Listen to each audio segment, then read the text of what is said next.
You got to think of your time and divide it into 3 different buckets: your non-negotiables, your essentials, and the bonus. And sometimes all of us get that list upside down. The activities, which in my opinion needs to be bonus, ends up running the family. The activities ends up being the non-negotiables, when in reality, the non-negotiables need to be yourself, your husband, and your children in that order. And I'm even going to put yourself above your husband because you are pouring out all the time, and you have got to keep yourself at the top of your priority list.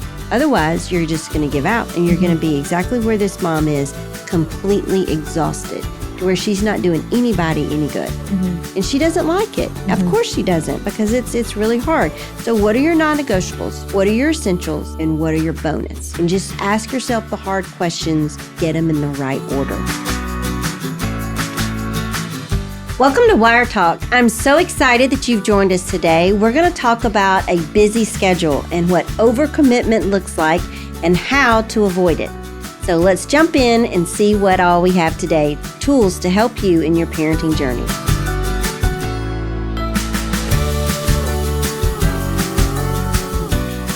Well, hello and welcome to Wire Talk. I'm Emily, your co-host, and with me is my mom, Karen. Hey, Mom.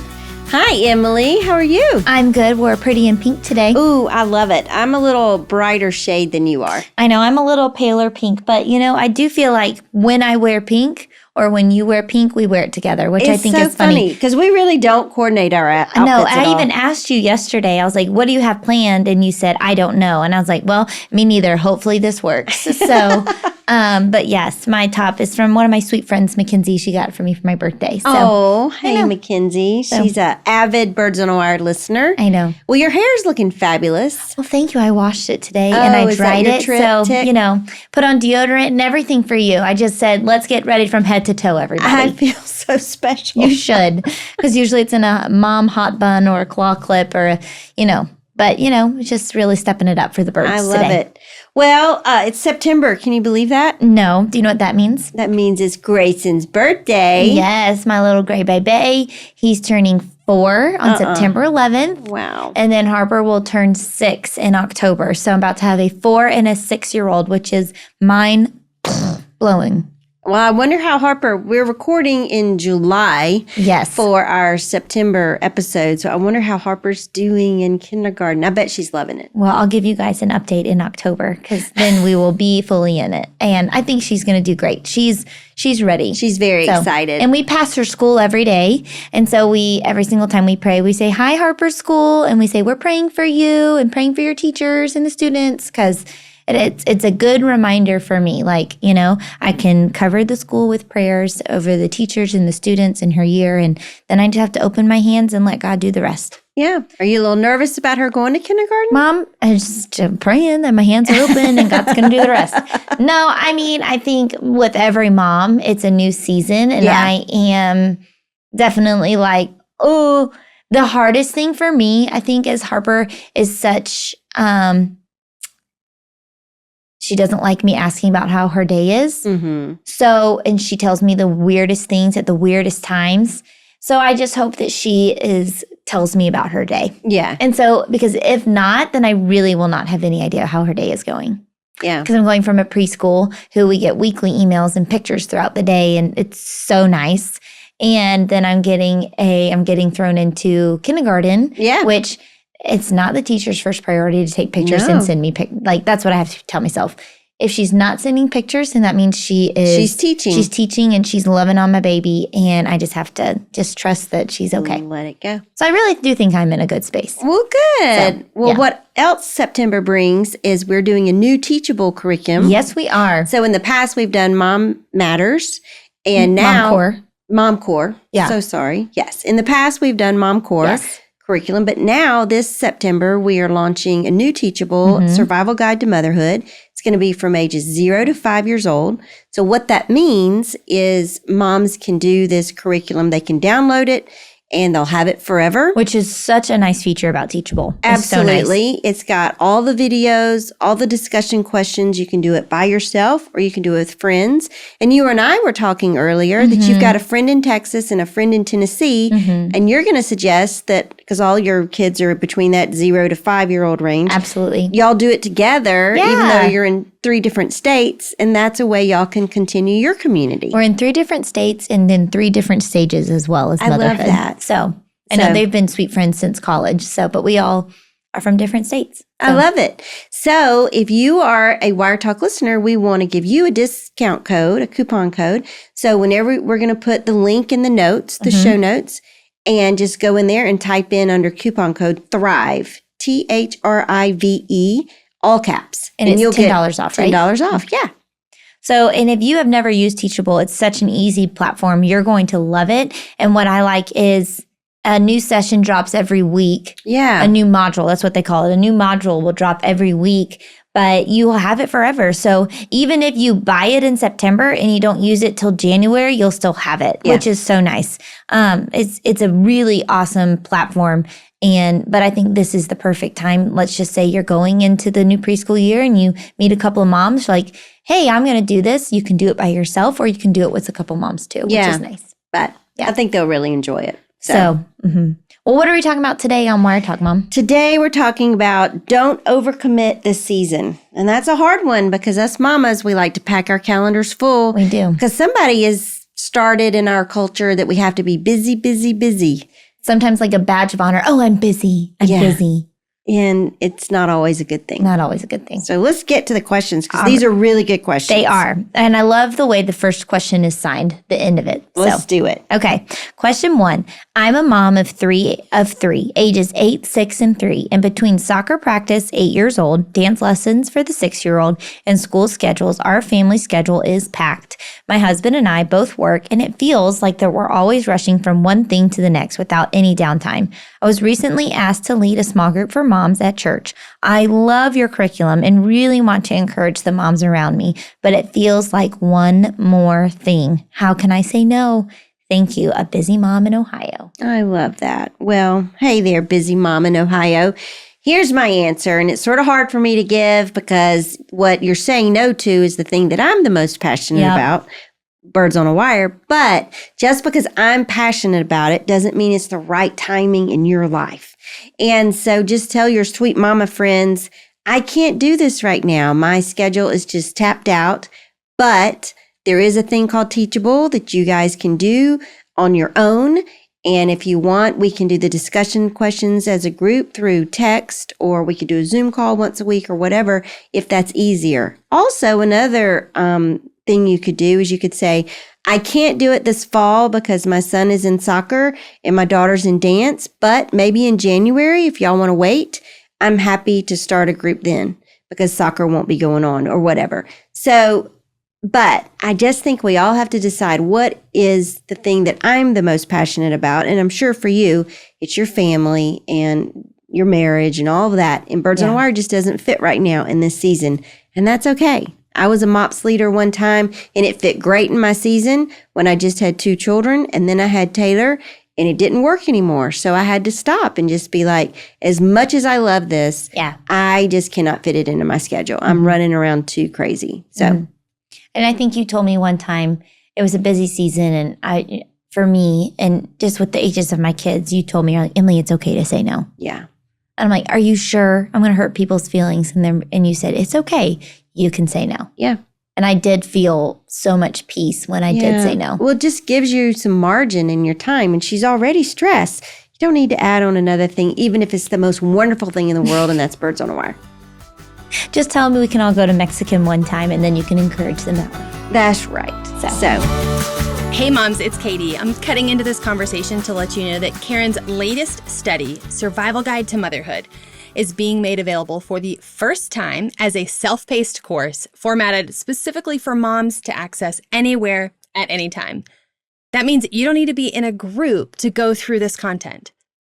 In Survival Guide, Karen teaches moms with kids ages 0 to 5 in the home how not to just survive motherhood, but how to thrive in your role as a mom in this season. When you sign up for her self-paced course, you will get access to 6 sessions packed full of practical wisdom. In these sessions, Karen walks through the 4 areas of a mom's health.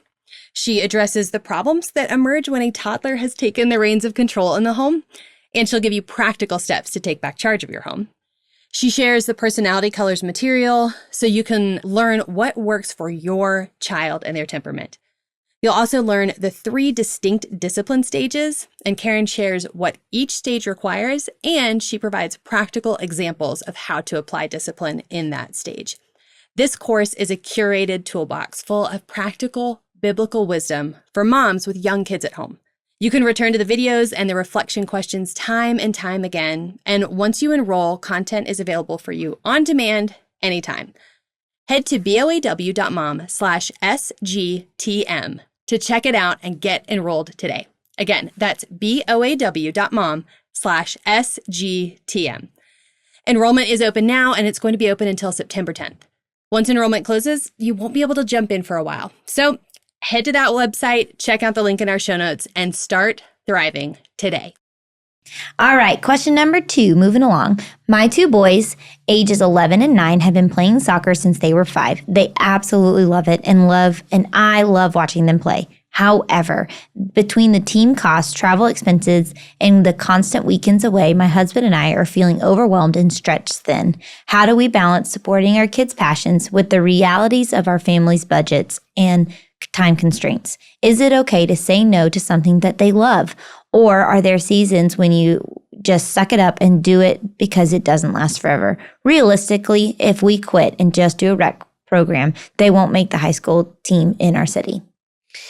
Well, this one's hard because every family has to decide what works for them. And honestly, only she and her husband know exactly what they can afford and what they cannot afford. And travel ball is expensive. I mean, we all know that. And it's a time sucker. We all know that. And so I just look at it like you have to sit down with your husband and decide, can we afford this? Yeah. Not only can we afford this money-wise, but can we afford this in our relationships? Because if we're always on the road, I know parents say, well, it's quality time within the family. I would really examine that. I mean, is it? You know what I'm saying? If they're on the ball field all the time, then it may not be the best use of their time. But every family has to decide that together. But let's just say you decide we cannot afford it. I would go to the boys and I would just say, hey, we're going to take a break from travel ball for 1 year. And during that year, Dad and I are going to, reassess everything, save up for another year of travel ball. And you can still play rec ball. You can keep up your conditioning and running and all that. And then I would just use that year to really evaluate, like, was this time off from travel ball, was it helpful to our family? Did it help us get more connected? Where are we on this? And the way I always looked at sports with all of y'all, I wanted y'all to do what you loved. You loved horses. I did. And you were on the equestrian team at your high school all 4 years. And most of the girls on your team had their own horse. And they had extra lessons and all that. And you wanted your own horse. You wanted extra lessons. But a lot of times, what did I tell you? We can't afford it. Can't afford it. I'm so sorry. We'd love to give you a horse, but it's just not in the cards because we knew college was coming up. And we could either invest in the horse now or invest in your college later. And we chose college. And I think you're glad that we chose that. Oh, yes. You were able to go to Auburn. I am. So, but it was hard at the time to tell you no. Taylor loved to play golf. He was on the golf team from 7th grade on. And most of his peers belonged to a country club. They got to play as much as they wanted, and he loved that. But we just told him, we're not joining a country club. It's not in the cards for our family. So you can go to the public course. You can play as much as you want there. But we're not joining a country club. Can't do it. And the other thing your dad and I both realized is Emily's probably not going to ever ride for an equestrian team at the college level. She's not going to go to the Olympics with this, and neither is Taylor. So, that's okay. And y'all still got to do your passion. You still got to, do it at a level that you were comfortable with.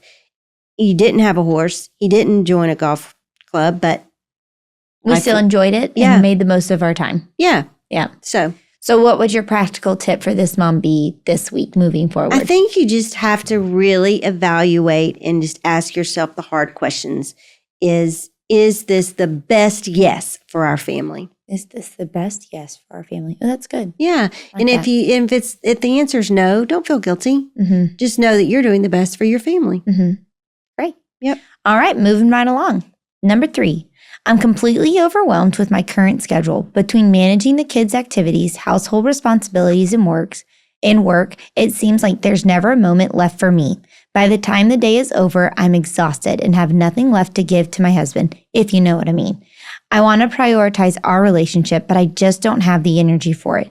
Did you ever have a season like this? And if so, how did you manage to stay connected to Greg?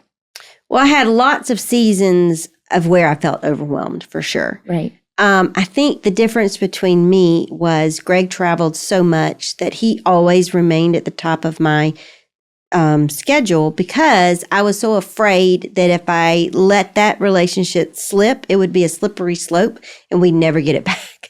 So Greg always stayed at the top no matter what. And the other thing that I realized was Greg would inadvertently pour into me. Yeah. And that would help me be a better mom. So I would just really push for date nights or weekend trips or whatever to stay connected to him, because once that happened, I felt like I was a better mom for y'all, if that makes any sense. It does. Whatsoever.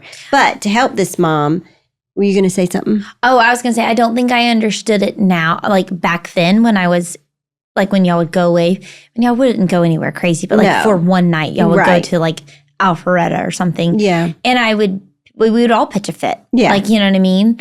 And I don't think I understand it now, but as a mom, I do understand it now. Yeah. And how just spending that time with Brian is so important for us and for our family, because we both come back with our cups filled and we're better parents and better married together. Yeah. And the way I explained it to the kids is, to y'all, I would say it's important that Dad and I invest in each other, because that helps keep our marriage long, which is in the long run the best for you guys. So as the mom, this is my practical. You got to think of your time and divide it into 3 different buckets: your non-negotiables, your essentials, and the bonus. And sometimes all of us get that list upside down. The activities, which in my opinion needs to be bonus, ends up running the family. The activities ends up being the non-negotiables, when in reality, the non-negotiables need to be yourself, your husband, and your children, in that order. And I'm even going to put yourself above your husband, because you are pouring out all the time, and you have got to keep yourself at the top of your priority list. Otherwise, you're just going to give out, and you're going to be exactly where this mom is, completely exhausted, to where she's not doing anybody any good. And she doesn't like it. Of course she doesn't, because it's really hard. So what are your non-negotiables? What are your essentials? And what are your bonus? And just ask yourself the hard questions to get them in the right order. You can do it, Mama. She can do it. I believe in her. Okay. Next and final question. Oh, wow. Yeah. All right. Question 4. I'm a stay-at-home mom with 2 kids, ages 3 and 5. Right now, our schedule is relatively simple, but I'm already feeling a bit anxious about the future. I've noticed that as they get older, more activities and play dates seem to start filling up our calendar. I want to be intentional about managing their time and making sure they have room for unstructured play and family time. How can I set boundaries now to avoid getting overwhelmed by commitments as they grow? What steps can I take to ensure we don't fall into trapping ourselves into overcommitting, even though we're not there yet? I love that. Well, this mom is very intentional, and I love her intentionality. So I just say stay with that. You know, every few months, take a look at your calendar and say, okay, what are my non-negotiables? What are my essentials? What are my bonuses? And whenever you start to feel it get out of balance, just think, okay, what can I take away? I've added this in. What can I take away? I did this throughout my parenting journey. You know, I would go from full stay-at-home mom, then I started working at the church part-time. I ended up going to full-time, and then I said, nope, I can't do this. I went back to part-time, you know, and I just always kept in mind the barometer of the family and how it was working and managing. because of Greg's schedule traveling so much, I was like, I don't want to get so activity focused that I lose the dynamics in the home, if that makes any sense. Yeah, for sure. But as y'all grew, obviously middle school, high school activities increased and all that. And I wanted y'all to do those things. And so I tried to make it work. Right. But you always have to ask yourself, is this the best use of all of our time? And like you said earlier, is this the best yes for our family? That's right. And my yes is going to be different from other people's yes. Mm-hmm. So, because Greg traveled, that always was part of our equation. Yeah. I think that's something that I'm going to write down. Is this the best yes for my family? And this knowing let's just use me and Kelsey. Yeah. The best yes for Kelsey may be completely different than the best yes for me. And that's okay. That's okay. You know what I mean? Mm-hmm. Because we're different. We have different ages of our children. We have different, Kelsey is a red-blue. I'm a green-yellow. Different things fill my cup that fill her cup. And I think you just have to take the weight of the world off of your shoulders and be like, they're going to think of me differently and just do what's best. Well, the other thing I think we have to keep in mind is some people are just higher capacity people. Yes. They can just run at a faster pace and it's not a problem. Yeah. Whenever that pace may be too much for the other person. Like I look at me and my sister, Ricky, like I am a higher capacity person than Ricky. Mm-hmm. It's not a slight against Ricky. Right. Ricky does things with a lot more excellence than I do, but she runs at a very much slower pace. Mm-hmm. Does that make sense? Oh, yeah. And so for me, I run at a fast pace, but I don't dot all my I's, cross all my T's all the time. That's very true. Yeah, but Ricky does, and she's very intentional, and she knows herself, and she does not overcommit. When she starts to overcommit, she goes, "This is too much for me." That's good for her. Yeah. So, and I way overcommit sometimes. Sometimes too. Yeah, but that's okay. That's okay. It's okay. We all have to do it our way. Well, moms, that's it for us today. So as this week continues, we hope and pray that you reevaluate your schedule and think, what is the best yes for my family? What is the best yes for me in my capacity as a mom, as a parent, as a wife, wherever you are? So if you enjoyed this podcast, please like, share, and subscribe so other people can hear about it. And we will see you guys back next Tuesday for another Wire Talk. See ya. Bye.